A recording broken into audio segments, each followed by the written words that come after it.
묵상할 하나님의 말씀, 하나님께서 우리에게 주시는 은혜의 말씀은 창세기 28장 10절부터 22절까지 말씀입니다. 본문이 좀 길지만 우리 말씀의 뜻을 생각하시면서 한 목소리로 함께 읽겠습니다. 야곱이 브엘세바에서 떠나 하란으로 향하여 가더니 한 곳에 이르러는 해가 진지라. 거기서 유숙하려고 그곳에 한 돌을 가져다가 베개로 삼고 거기 누워 자더니 꿈에 본즉 사닥다리가 땅 위에 서 있는데 그 꼭대기가 하늘에 닿았고 또 본즉 하나님의 사자들이 그 위에서 오르락 내리락 하고 또 본즉 여호와께서 그 위에 서서 이르시되 나는 여호와니 너의 조부 아브라함의 하나님이요 이삭의 하나님이라. 내가 누워있는 땅을 너와 내 자손에게 주리니 내 자손이 땅의 티끌같이 되어 내가 서쪽과 동쪽과 북쪽과 남쪽으로 퍼져 나갈지며 땅의 모든 족속이 너와 내 자손으로 말미암아 복을 받으리라. 내가 너와 함께 있어 내가 어디로 간지 너를 지키며 너를 이끌어 이 땅으로 돌아오게 할지라. 내가 내게 허락한 것을 다 이루기까지 너를 떠나지 아니하리라 하신지라. 야곱이 잠이 깨어 이르되 여호와께서 과연 여기 계시거늘 내가 알지 못하였도다. 이에 두려워하여 이르되 두렵도다. 이곳이요 이것은 다름이 아닌 하나님의 집이요 이는 하늘의 문이로다 하고 야곱이 아침에 일찍이 일어나 베개로 삼았던 돌을 가져다가 기둥으로 세우고 그 위에 기름을 붓고 그곳의 이름을 베델이라 하였더라. 이 성의 옛 이름은 루스더라. 야곱이 서원하여 이르되 하나님이 나와 함께 계셔서 내가 가는 이 길에서 나를 지키시고 먹을 떡과 입을 옷을 주시어 내가 평안히 아버지 집으로 돌아가게 하옵시고 여호와께서 나의 하나님이 되실 것이요 내가 기둥으로 세운 이 돌이 하나님의 집이 될 것이요 하나님께서 내게 주신 모든 것의 10분의 1을 내가 반드시 하나님께 드리리이다 하였더라. 아멘. 제가 전도사 시절에 벌써 한참 오래전 얘기죠. 그 교회에서 해마다 겨울에 문학의 밤이라고 하는 행사를 했습니다. 그때 문학의 밤의 그 이름이 베델이었습니다. 베델의 밤이었어요. 오늘 말씀의 제목은 베델과 임마누엘 사이에서입니다. 제가 길어서 다 안 썼는데 어디와 어디 사이에서요? 베델과 임마누엘 사이에서. 다 정확한 말씀을 한번 하십시다. 시작. 베델과 임마누엘 사이에서. 그 사이에서 뭐가 있는 거죠? 갈등이 있어요. 고민이 있어요. 야곱은 우리가 계속 보았던 것처럼 정말 기복적인 신앙을 가졌던 사람입니다. 기복적인 신앙과 성경적인 신앙의 차이는 복의 문제가 아니라 지향성의 문제입니다. 제가 늘 이야기하는 태도의 문제입니다. 우리는 결과만을 봅니다. 그런데 성경은 무엇을 보냐 하면 과정 그리고 동기까지 봅니다. 그래서 선하다라고 얘기하려면 무엇이? 동기가 선해야 되고요. 과정이 선해야 됩니다. 그런데 우리는 겉으로 드러난 결과만을 가지고 무엇인가를 평가하고 이야기할 때가 있습니다. 지금 한국교회가 겪고 있는 사회적인 냉대 그리고 선교 현장의 어려운 일을 해결하려면 먼저 뭘 알아야 돼요? 그 일의 출발점을 알아야 돼요. 우리는 정말 어리석어서 무슨 이야기를 하면 왜 다 지나간 이야기를 하냐라고 이야기하는데 사실 지금 일어나고 있는 현상은 무엇의 결과예요? 그 다 지나간 일의 결과예요. 과거가 없으면 뭐가 없어요? 현재가 없고요. 뭐가 없지요? 미래가 없어요. 그런데 사실 어리석은 사람들은 그 과거를 부정하고 싶은 겁니다. 왜냐하면 그 과거의 나를 돌아보면 그 과거의 시간에 뭐가 있어요? 부끄러운 내가 있거든요. 윤동주의 시처럼 청동 거울 안에 정말 부끄러운 내가 있는 겁니다. 과거의 그 부끄러운 내가 땅을 치고 한탄할 뭐를 만든 거고요? 현재를 만든 거고요. 미래는 나아질 거야, 괜찮아질 거야 아무리 얘기해도 그 과거에 대해서 통렬한 회개, 정말 뼈를 깎는 각고의 노력이 없으면 미래는 절대로 안 변합니다. 기도를 무슨 금식 기도를 수십 번을 해도 미래는 절대로 안 변해요. 뭐가 없으면 왜 그러세요? 뭐가 없으면 과거에 대한 회개가 없으면, 돌이킴이 없으면, 뉘우침이 없으면, 여러 사람의 성도들을 만나면서도 사실 그게 속상한 거예요.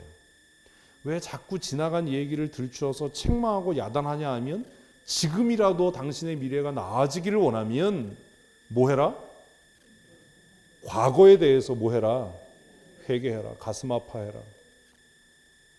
그것을 짜증스러워하지 말고, 내가 그때 미련했어, 내가 그때 말씀대로 안 했어, 내가 그때 권면과 충고를 듣지 않았어 라고 하는 자기 인정과 회개를 하지 않으면 뭐는 없어요? 미래는 없어요. 인생은 자기가 살아온 관성대로 그렇게 살아갈 것이기 때문입니다. 우리는 지금 야곱의 삶을 봅니다. 야곱의 삶을 보면서 정말 안타까운 게 뭐냐 하면, 야곱은 현재에 집착하고 미래에 대해 꿈꾸고 이야기하지만 뭐가 없어요? 과거에 대한 회개가 없어요. 이 사람은 미래가 없어요. 어떤 사람을 보면서, 어떤 사람과 관계를 맺고 가면서 화나는 것을 넘어서 이제 슬퍼지는 이유는 그의 현재의 모습 때문이 아니라 사실은 뭐가 보이기 때문이에요? 변하지 않을 미래 때문이에요. 아무리 나아질 거예요, 좋아질 거예요, 괜찮아질 거예요, 안 바뀌어요. 뭐가 없이는, 철저한 회개가 없이는, 그 과거에 대한 인정, 과거에 대한 마음 아픔과 통렬한 회개, 돌이킴, 믿음을 떠나서라도 철저한 자기 반성이 없이는 뭐가 없어요? 미래가 없어요. 한 주간 중국을 여행을 했습니다. 장각의 박물관을 짧은 그 일정으로 방문을 했어요. 그래서 제가 생각했어요. 중국은 미래가 없겠다. 왜 그런지 아세요? 사실 저는 박물관 다니는 걸 참 좋아해요. 자연사 박물관, 역사 박물관, 향토 박물관. 제가 그 3층짜리 큰 그 장각의 박물관을 1층부터 3층까지 싹 다 돌고 나서 낸 결론이 뭐냐면, 정말 미안하지만 중국은 뭐가 없어요? 미래가 없어요. 왜요? 과거의 역사가 없는 거예요. 그 커다란 건물 안에 과거의 역사에 대한 기록이 없어요. 개인이나 국가도 마찬가지입니다. 자신의 과거의 잘못과 실패에 대한 통렬한 자기 반성과 하나님 앞에 몸부림침과 회개가 없으면, 지금은 그럴싸해 보일지 모르고, 지금 하는 말들이 품이 있어 보이고, 지금 하는 말이 영성이 있어 보일지 몰라도 뭐는 없어요? 미래는 없어요. 제가 여러분들에게 때때로 여러분들이 듣고 싶지 않은 과거의 이야기, 그 과거의 실패들을 들추어내는 이유는 그것을 책망하고 그것으로 헐뜯고 상처 주기 위함이 아니라, 과거에 내가 어떤 삶을 살았길래 지금이 이런지를 정말 냉정하게 깨닫고 미래가 어떻게 되라고? 변하고 나아지라고. 그런데 정말 지혜가 없고 분별력이 없는 사람들은 왜 다 지나간 과거 얘기를 자꾸 하냐라고 이야기를 해요. 여러분 한번 따라 하십시다. 회개하지 않는 한 과거는 과거가 아닙니다. 뭐 하지 않는 한? 회개하지 않는 한 과거는 과거가 아니에요. 과거는 그냥 이어져 가고 있는 거예요. 회개라고 하는 것은 우리가 잘 아는 것처럼 돌아서는 겁니다. 돌아선다라고 하는 것은 그 흐름을 끊는 것이고 단절하는 겁니다. 그런데 과거에 대한 인정, 회개가 없으면 뭐가 없어요? 미래가 없어요. 일본은 다시 군국주의로 돌아설 겁니다. 왜요? 과거에 자신들에 대한 뭐가 없어요? 회개와 반성이 없거든요. 헌법을 수정해서라도 그들은 다시 무장할 겁니다. 우리는 그런 역사에 대한 안목이 없는 겁니다. 야곱을 보면서 안타까운 게 그겁니다. 제가 여러분들을 보면서 때때로 안타깝고 슬퍼지는 이유가 그겁니다. 정말 우리의 삶이, 우리의 교회가, 우리의 나라가 새로워지고 무언가 하나님이 쓰시기를 원하시는 그런 나라와 개인과 교회가 되려면 현재 일에 집착하고 정말 무의미한 미래를 이야기하는 것이 아니라 우리의 과거를 철저하게 돌아보고 검토하고 점검해서 뭐하는? 회개하는. 그래서 똑같은 실수를 범하지 않는, 그건 실수가 아니라 실력이잖아요. 그게 그 사람의 됨됨이잖아요. 그런 삶을 살아야 하지 않습니까? 야곱은 끊임없이 거짓과 위선으로 사는 삶을 살았습니다. 그래서 결국 형의 분노를 촉발시켰고 그 형 에서가 얼마나 마음이 상했던지 아버지가 돌아가시는 날 내가 뭐 하겠다? 이놈의 새끼를 죽여버리겠다 라고 마음먹을 정도로 그 정도 됐으면 정상적인 사람이라면 다 지나간 일인데 뭘 그걸 왜 들추어가 아니라 뭐 해야지요? 형한테 사과해야죠. 회개해야죠. 내가 잘못했다라고 인정해야죠. 그런데 성경 읽어보면 어느 한 구석에도 그런 이야기가 없어요. 그래서 에서의 분노는 점점 더 커져가는 겁니다. 그런 슬픔이 더 쌓여가는 겁니다. 아, 미래가 없겠다. 뭐가 없으니까? 과거에 대한 회개와 뉘우침이 없으니까. 자신의 잘못에 대한 인정이 없으니까. 그런데 더 슬픈 건 그 어머니 리브가의 태도예요. 정말 리브가가 믿음의 사람이고 정신 있는 어머니였다면, 믿음의 어머니이고 지혜로운 여자, 현숙한 아내였다면 야곱에게 뭐라고 얘기했어야 될 것 같으세요? 형에게 사과해라. 네가 옳지 못했고 내가 잘못했다. 그런데 리브가는 이 문제를 어떻게 해결하는지 아십니까? 현재 관점으로 해석하는 거예요. 여러분 잘 들으셔야 됩니다. 현재 문제를 해결하려면 무엇의 관점으로요? 과거의 관점으로 돌아가야 돼요. 동기가 무엇이었는지, 그 과정이 어떠했는지. 리브가는 이 문제를 현재의 관점으로 해석하고 문제를 해결하려고 하니까 가장 좋은 해결 방법, 손쉬운 해결 방법이 뭐예요? 도망가는 거예요. 우리가 그렇게 살아요. 끊임없이 변명하고 너는 안 그랬냐라고 하고 합리화시키고. 그래서 리브가가 그 아들을 불러놓고 기껏 한 얘기가 뭐냐? 마지막으로 한 게 저장이 안 됐나 보네. 같이 읽겠습니다. 내 형의 분노가 풀려 내가 자기에게 행한 것을 잊어버리거든 내가 곧 사람을 보내어 너를 거기서 불러오리라. 어찌 하루에 너희 둘을 이루리라. 여러분 이게 문제 해결이 되겠습니까? 정말 리브가가 지혜 있는, 우리가 늘 기도하는 현숙한 아내, 지혜로운 어머니였다면 야곱에게 뭐라고요?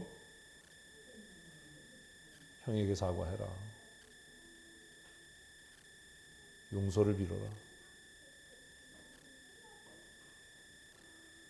어리석은 사람들은 자신의 범죄, 자신의 실패, 자신의 미련함을 인정하지 않아요. 날마다 합리화하고 나는 그럴 수밖에 없었어. 나는 그럴 수밖에 없는 것이 당연한 거야. 내가 좀 그러면 받아주고 인정해주지 왜 그걸 가지고 문제를 삼아라고 얘기를 해요. 그 사람은 현재도 없고 뭐도 없어요. 미래도 없어요. 어떻게 그게 잊혀지겠어요?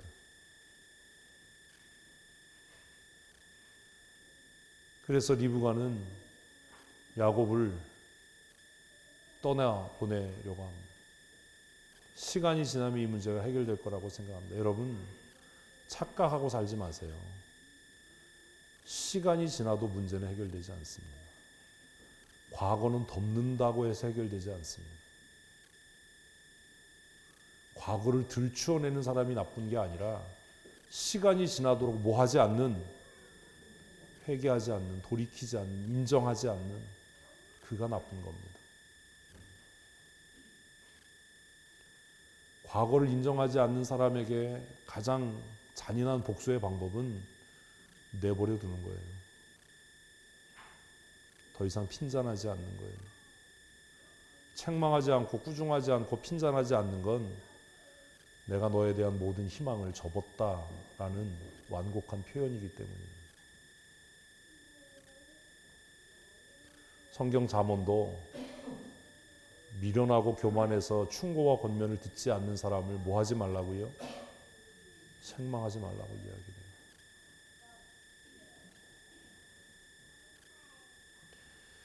결국 이 리브가의 잔꾀 때문에 야곱은 집을 떠납니다. 46절 같이 있습니다. 리브가가 이사에게 이르되 내가 햇사람의 딸들로 말미암아 내 삶이 싫어졌거늘 야곱이 만일 이 땅의 딸들 곧 그들과 같은 햇사람의 딸 중에서 아내를 맞이하면 내 삶에 내게 무슨 재미가 있으리까. 이삭을 또 속이는 겁니다. 사실 이것이 또 다른 이유이기도 하지만 전부는 아니잖아요. 리브가가 정말로 이 문제를 해결하기를 원했다면, 야곱이 정말로 이 문제를 바로잡기를 원했다면 리브가는 먼저 이삭에게 뭐 해야 돼요? 자신의 범죄를 고백하고 용서를 구해야 되는 거예요. 내가 당신을 속였다. 내가 야곱을 충동질해서 당신이 에서에게 장자의 축복하는 걸 막았다. 왜냐하면 이 두 아이가 내 태중에 있을 때 하나님께서 야곱을 에서보다 더 큰 민족을 이루시겠다라고 약속하셨는데 당신이 혹시 에서에게 그 장자의 축복을 해버리면 하나님의 법을 어기는 것이 될까 봐 내가 두려워서 그랬다라고 이야기했다면 이 사건은 다른 방향으로 흘러갔을 겁니다. 그런데 지금 리브가는 자신의 죄를 은폐하고 합리화하고 현재의 관점에서 이 문제를 해결하려고 합니다. 해결이 됩니까? 리브가를 생각하지 말고 여러분을 생각하셔야 돼요. 여러분은 지금까지 살아온 인생의 지난 날들의 잘못과 실수와 범죄와 불순종을 정말 정직하게 고백하고 인정하고 시인하고 회개하셨습니까? 아니면 여전히 합리화하고 변명하고 핑계하고 나는 그럴 수밖에 없으니까 나를 있는 그대로 인정해달라고 고집하면서 살고 있지는 않습니까?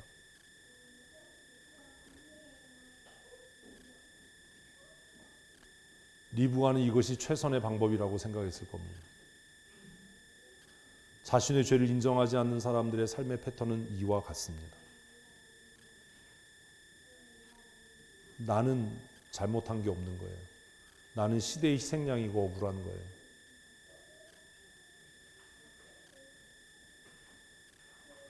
나는 피해자예요, 항상. 리브가 나름대로의 뭐가 있었겠어요? 정당함이 있었을 거예요. 문제가 뭐냐면 그건 리브가의 생각이지 하나님의 방식이 아니라는 겁니다. 어쨌든 야곱도 이 상황에서 자신의 생명을 보존해야 한다라는 그 얄팍한 생각 때문에 리브가의 권면을 따라서 그 어머니의 고향을 향해 떠나게 됩니다. 오늘 본문 1절 말씀입니다. 같이 읽겠습니다. 이삭이 야곱을 불러 그에게 축복하고 또 당부하여 이르되 너는 가나안 사람의 딸 중에서 아내를 맞이하지 말고 일어나 밧단 아람으로 가서 내 외조부 부두엘의 집에 이르러 거기서 내 외삼촌 라반의 딸 중에서 아내를 맞이하라. 문제가 다 해결된 것 같아 보여요. 그죠? 근데 사실 우리가 창세기를 지난 주간에 다 읽었는데 알고 있는 것처럼 이건 문제 해결 방법이 아니라 뭐였지요? 고난의 시작이에요. 여러분, 왜 우리의 인생이 고단한지 아십니까? 왜 행복해야 될 우리의 가정에 싸움이 그치지 않고 하나님이 주시는 평안이 가득해야 될 우리의 마음에 분노가 가득하고 상처가 가득한지 아십니까?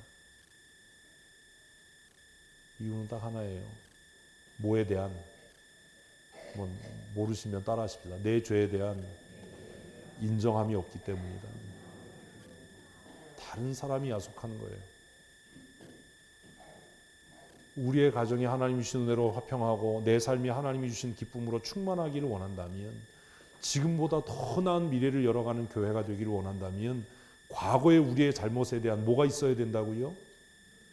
시인이 있어야 돼요. 회개는 나중 문제예요. 뭐가 있어야 돼요? 인정이 있어야 돼요. 그렇게 될 줄 알았나? 그건 여전히 변명하는 거예요. 그렇게 될 줄 왜 모릅니까? 불순종했으니까 몰랐지요.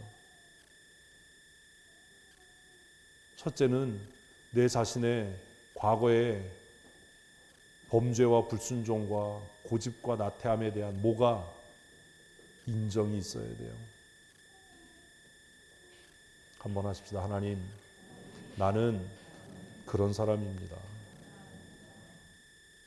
이게 하나님 앞에서만이 아니에요. 교회가 우리의 주보에 써 있는 것처럼 지금보다 더 나은 미래를 열어가는 교회가 되려면 과거의 실수와 과거의 불순종과 과거의 고집에 대한 뭐가 있어야 된다고요? 인정이 있어야 돼요. 우리가 그때 순종했어야 되는데 그때 순종하지 않아서 이렇게 재산에 피해를 입었습니다. 그때 순종하지 않아서 기회를 잃었습니다라고 하는 인정이 있어야 되는 거예요. 그게 인정되면 그 다음은 뭐겠어요? 회개로 이어지겠죠. 인정이 안 되니까 회개가 안 돼요. 인정이 안 되는데 회개하는 건 거짓말이에요. 그건 입에 발린 소리 하는 거예요. 정말 인정하고 회개했다면 나아지겠죠. 인정하지 않고 회개하지 않으니까 똑같은 일을 반복하고 불편해지고 서운한 겁니다.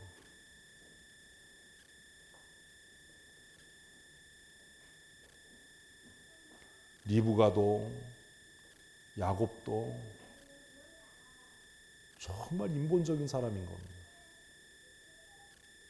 하나님의 약속을 붙잡고 하나님의 말씀 앞에서 사는 사람들이 아니라 무엇을 따라? 현재 눈앞에 보이는 이익을 따라 살아갔던 사람들이, 대표적인 사람들이 리브가와 야곱인 거예요. 오늘 여러분은 개혁적인 신앙의 사람이십니까? 인생을 살아가면서 잠시 멈추고 내 과거의 실수와 내 과거의 잘못된 선택에 대해서 정말 누가 비난하지 않아도 내 스스로 통렬하게 아파하고 얼굴 뜨거워지도록 속상해하고 인정하고 고백하고 회개하고 돌아서서 새 사람이 되어 가십니까? 제가 장거리 운전을 하거나 여행을 하는 시간에 하는 일 중에 하나가 그겁니다. 내가 그때 왜 그랬지? 내가 그때 왜 그렇게 선택했지? 내가 그때 왜 그렇게 말했지? 얼굴이 뜨거워져요. 아, 내가 그때 미련했다. 지혜가 없었다. 내가 그때 내 감정을 조절하지 못했다. 내가 여유가 없었다. 객관적으로 보는 거예요. 내 자신을. 그리고 돌이켜 회개하고 앞으로 그러지 말아야지.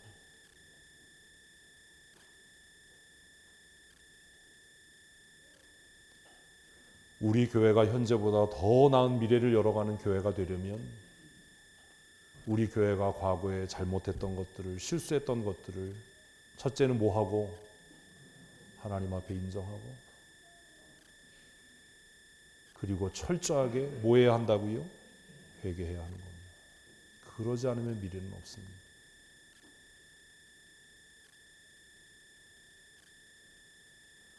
그래서 오늘 본문이 안타까운 겁니다.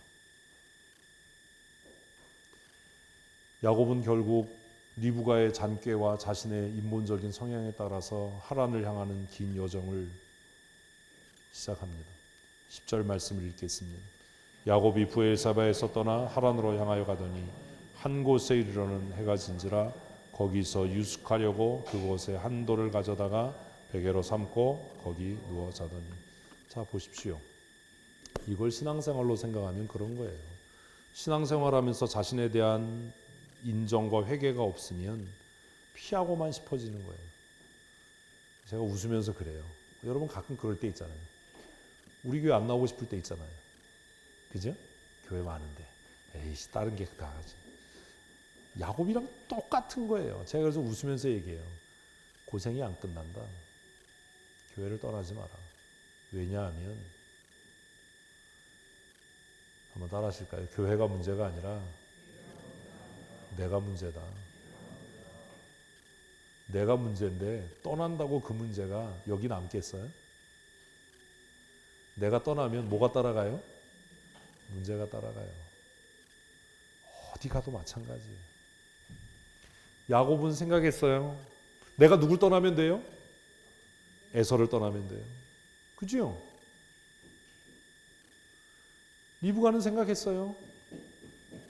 야곱을 누구에게서 띄워놓으면 돼요? 에서에게서 띄워놓으면 돼요. 문제가 해결될 거예요. 교회가 시끄럽고 속상해. 내가 이 교회 안 나오면 돼. 교회 떠나면 돼. 마음대로 하세요. 절대로 안 끝납니다. 제가 이거 예전에 한 10년 전에도 얘기했잖아요. 교회는 언제 떠나는 거라고요? 문제가 다 해결되고 가장 좋을 때 떠나는 거예요. 어떻게 떠나요? 하나님의 보내심을 따라서요. 교회가 문제가 있는 게 아니라 누가 문제가 있는 거예요? 내가 문제가 있는 거예요. 그걸 그렇게 몰라요. 내가 문제가 있는 거예요. 내가. 한번 다시 하십시다. 내가 문제입니다. 내가 문제인 거예요.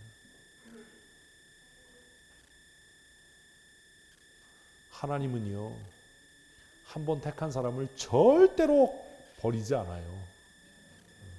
이게 아멘이 아니에요. 근데 이게 무서운 얘기예요. 야곱은요, 가나안을 떠나면, 아버지 집을 떠나면, 에서를 떠나면 문제가 해결될 거라고 생각했어요. 내가 이 교회 안 나오면, 내가 예수 안 믿으면, 내가 교회 안 나가면 문제가 해결될 거야 라고 생각한다면 죽음의 길에 첫 발을 내딛는 겁니다.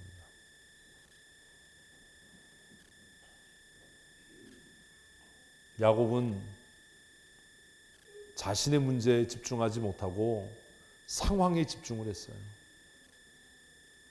과거에 초점을 맞추지 못하고 현재 상황에 집중했어요. 어리석은 사람들의 공통된 행위예요. 내가 지금 멸시와 무시를 당하면 내가 왜 그럴까? 내가 과거를 어떻게 살았길래 이럴까를 생각해야 되는데 그렇게 하는 사람만 야속하는 거예요. 여러분 지금 야곱을 죽이겠다고 벼르는 에서가 문제입니까? 그렇게 산 야곱의 태도가 문제입니까? 크게 대답하세요. 뭐가 문제죠? 남의 얘기니까 이게 명확하고 선명해지는 거예요. 여러분 한 번쯤 교회에서 부딪힘이나 가정에서 부딪힘이나 어떤 일이 있을 때 내가 살아온 과거의 삶의 행적이 잘못됐고 내 태도가 잘못됐어라고 생각해 본 적 있어요? 다 남들이 문제지. 다 그 사람이 나를 서운해해서 내가 무시당해서.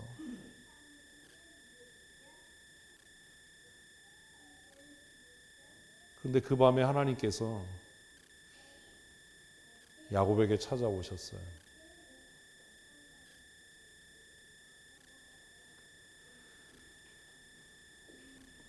얼마나 막막했겠어요. 길바닥에서 돌을 가져다가 베개를 삼고 누워서 자는 야곱의 마음이 얼마나 심란했겠어요. 그래도 이렇게 피하면 모든 문제가 해결될 거라고 생각했을 거 아닙니까? 그런데 그곳에서 잠이 들었는데 한 꿈을 꿉니다. 12절입니다. 꿈에 본즉 사닥다리가 땅 위에 서 있는데 그 꼭대기가 하늘에 닿았고 또 본즉 하나님의 사자들이 그 위에서 오르락 내리락 하고. 꿈이에요, 꿈. 베개 베고 꿈을 꾼 거예요. 야곱의 꿈.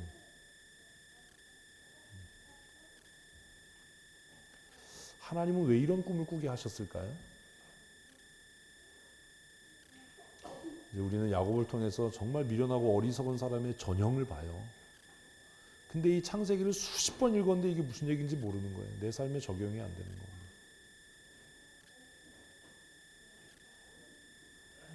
13절 계속해서 있습니다.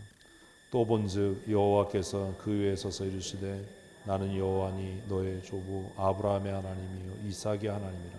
내가 누워있는 땅을 내가 너와 내 자손에게 주리니 내 자손이 땅의 티끌같이 되어 내가 서쪽과 동쪽과 북쪽과 남쪽으로 퍼져나갈지며 땅의 모든 족속이 너와 내 자손으로 말미암아 복을 받으리라. 내가 너와 함께 있어 내가 어디로 가든지 너를 지키며 너를 이끌어 이 땅으로 돌아오게 할지라. 내가 내게 허락하는 것을 다 이루기까지 내가 너를 떠나지 아니하신지라. 15절이 굉장히 중요해요. 야곱은 이 15절이 안 들리고 안 보여요. 우리가 그래요. 이 15절이 안 보이는 겁니다.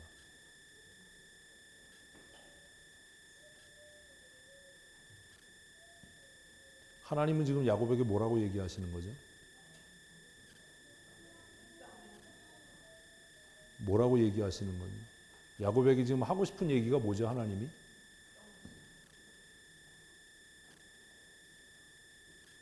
여러분 15절 우리가 읽었는데 여러분이 하나님이라면 무슨 얘기를 야곱에게 지금 들려주고 싶으신 거예요?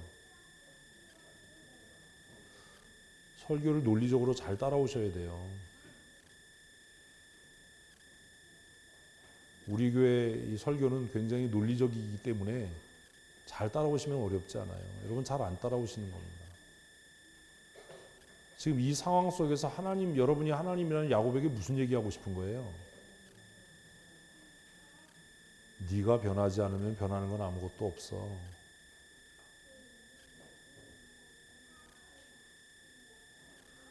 우리는 자꾸 상황을 핑계 삼고 변명 삼고 다른 사람이 문제가 있다라고 생각하는데 뭐가 변하지 않는 한, 내가 변하지 않는 한 문제는 해결이 안 됩니다.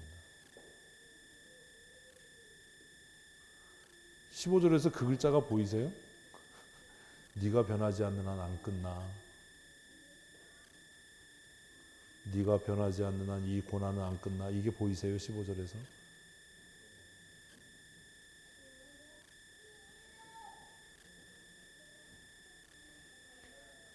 제가 균화법적 성경 공부하면서 그 말씀 드렸잖아요. 성경은 글자를 읽는 게 아니라 때로는 뭘 읽는 거다? 행간을 읽는 거야. 하나님의 마음을 읽는 거야.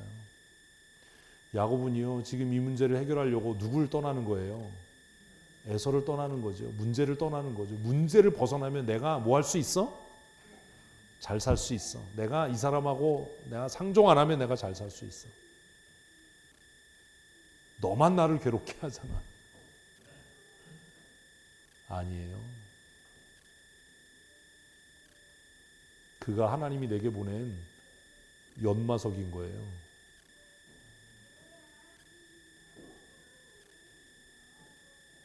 그 사람이 문제가 있는 게 아니라 내가 문제가 있는 거예요.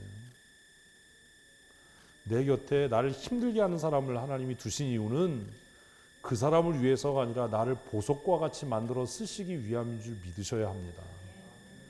이게 말은 아멘인데 삶으로는 그게 안 돼요. 너무 힘들거든요. 너무 아프거든요. 너무 괴롭잖아요. 왜 너만 나를 무시하냐? 왜 너만 나를 상처내? 그래서요, 정말 삶의 좋은 반려는 그냥 뭐 다 해주고 부드럽게 해주고 이런 사람이 아니라 나를 갈고 다듬고 깎아서 뭐하게 해줄 수 있는 사람, 빛나게 해줄 수 있는 사람이에요. 이 패키지 여행의 꽃이 뭐지요? 쇼핑이잖아요. 패키지 여행의 꽃 모르세요? 쇼핑. 그 짧은 일정에 6군데를 갔어요. 우리는 싼 걸 좋아하기 때문에. 제가 요새 이제 좀 여유가 돼가지고 어디 여행 가려고 그러면 비행기를 제일 먼저 봐요. 예, 지난번에 베트남 갔다 와서 저가항공 안 타기로 마음에 굳게 결심을 했기 때문에 이번에 가면서 가격도 가격이지만 대한항공 이래가지고 바로 전화했어요. 보석 가게를 갔어요. 보석 가게. 원석은 안 이쁘잖아요.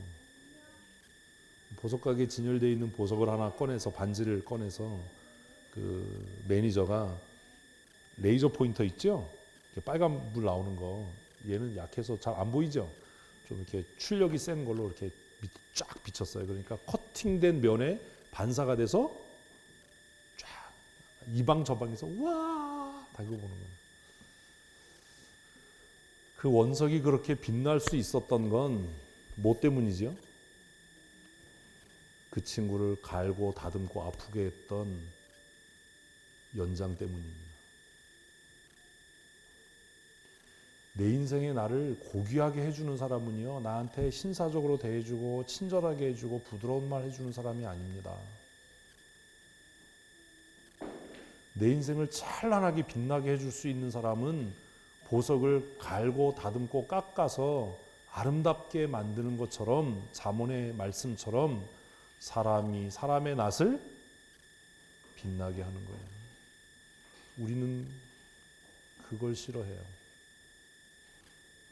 지금 누군가 여러분을 힘들게 하고 있으면 그 사람이 뭐예요?